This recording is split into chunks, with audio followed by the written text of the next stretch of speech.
fun adventure. Always, like 99% of the time, meeting people off of Facebook, or wheeling and dealing truck parts. You always find some good characters out there. Oh yeah, super cool guy, awesome family.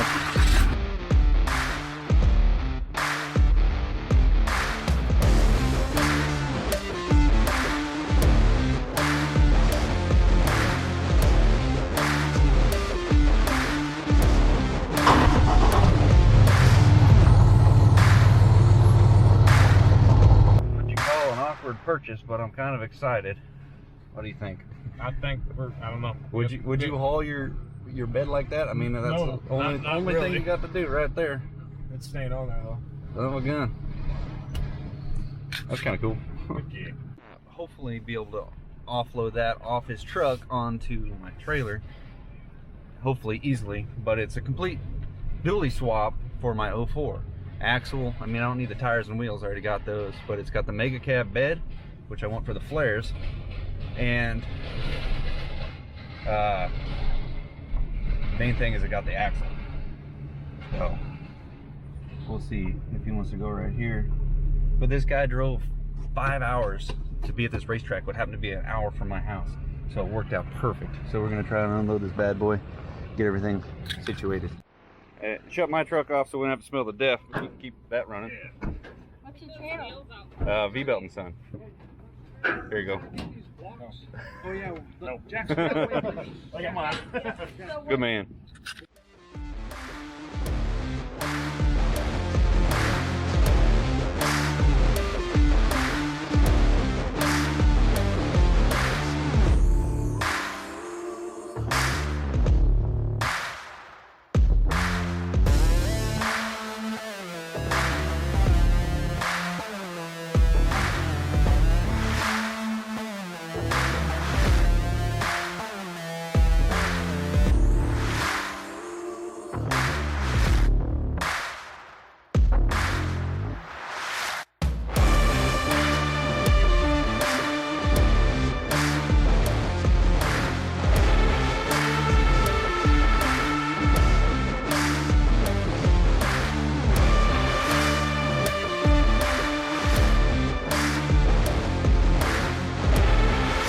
Is this? They turned the time lapse and pointed at him as we were talking to the what the hell?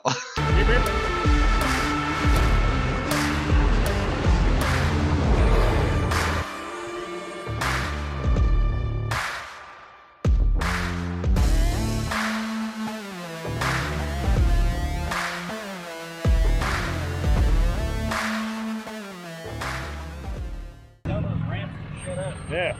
Bungee cords. Yeah, real big bungees. Right. I can understand his dilemma though, bringing that stuff freaking 5 hours down here. He wanted a deposit. For a maybe. Yeah, and I was like, dude, I don't want to give you a deposit. I'll give you an extra $100 for bringing that far. And boom, boom. Done. I had no problem giving that extra $100. So that saved us a bunch of time. And met some cool people, and they're freaking going racing here, flat tracking. He's got 3 boys, and they all seem like pretty dang legit. Working hard, playing hard. His kids mow lawn and stuff so that they could pay for the race fees. Yep. That's America right there. Oh yeah. So wait, that's like just back in the good old days. Mm-hmm. Well, I guess back in our days. Yeah, back in when we were younger. Yeah. You want to do something? Go stack some firewood. Yep. What do we have here? Mega cab dually, bed with the flares, dually axle. Don't worry about those little guys. We ain't gonna use those little guys. I wonder what we got a dually swap for. Guys, we found ourselves an awesome conversion kit for a 3rd gen dually. And check her out. We got our 3rd gen down here. This is what all the conversion is going to go on, and it's pretty much all bolt-on. We have one issue I'll talk about when I go through the parts here in a second. We'll talk about the plan. The 04 had this thing the longest in the fleet. I bought it a little over 7 years ago. And when I bought this thing, I didn't have my CDLs. I wanted to do some towing, so I got single wheel 3500, so it's not like a DOT magnet, as in it doesn't have duals, and it's not a flatbed. So it kind of skate under the radar for a little while, but then we started getting a little bit bigger tractors. I got my CDL, got the bigger gooseneck, and I quickly learned that the single wheel, especially with the little taller gears, not ideal for towing heavy with. So I bought the 5500 dually, and then I ended up buying a 4th gen dually later on. But I've always kind of wanted to dually swap this. I am the second owner of this truck. It has, let's check here, just clicked 337,000 miles on it. And this truck's still in pretty good condition for those kind of miles. Factory 6-speed, and I mean, this is mechanically solid. Couple kinks about it though. It used to have white fender flares on it. The original owner put those on, had a leveling kit. It looked very clean. I like that look.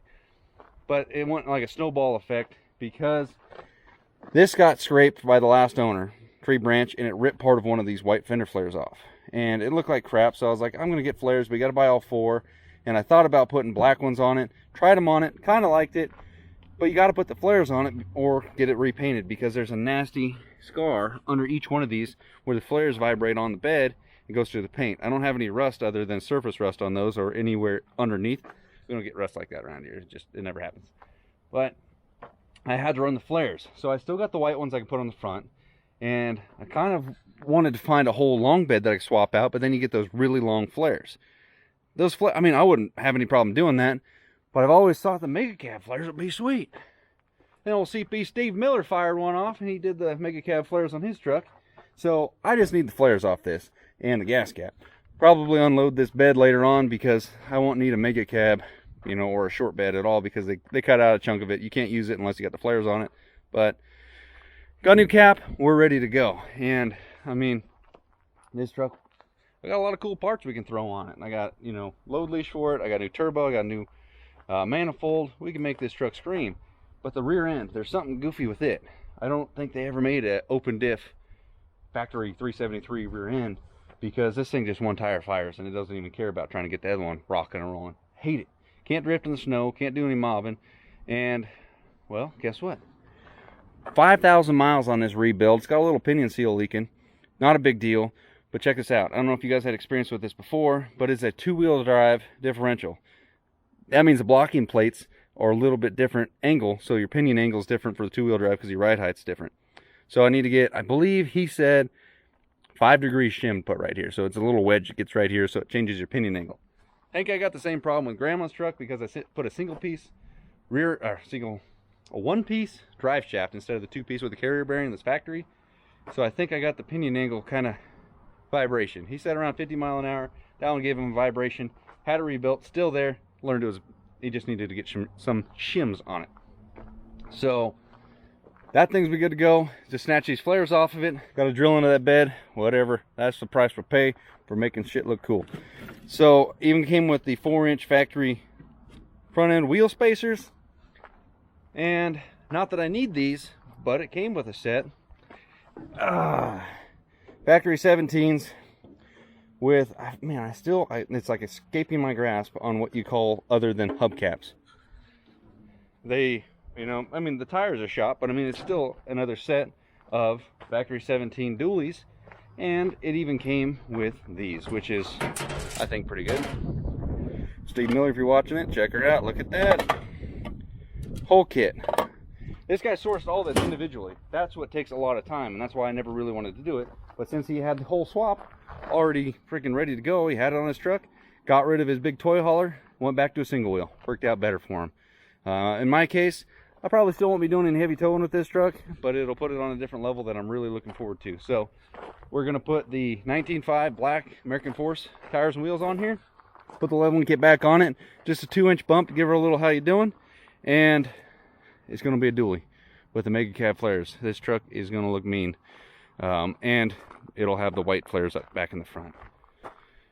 Just need to clean her up a little bit. So that's my plan. Hopefully you guys enjoy. But if you have any information on the old pinion seal, or not pinions, I could fix a pinion seal, but the pinion angle, so you get the shims. If you know a place that you trust to get those kind of things, got to get the steels, not the aluminum, because the aluminum ones, those things will wear out, kind of like my strap was doing them way back over here. But anyway, thanks to my buddy Tappet for tagging along. Got this thing offloaded pretty easy. I was going to take the tractor, actually.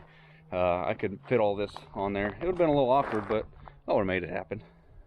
You know, oh well, we got her.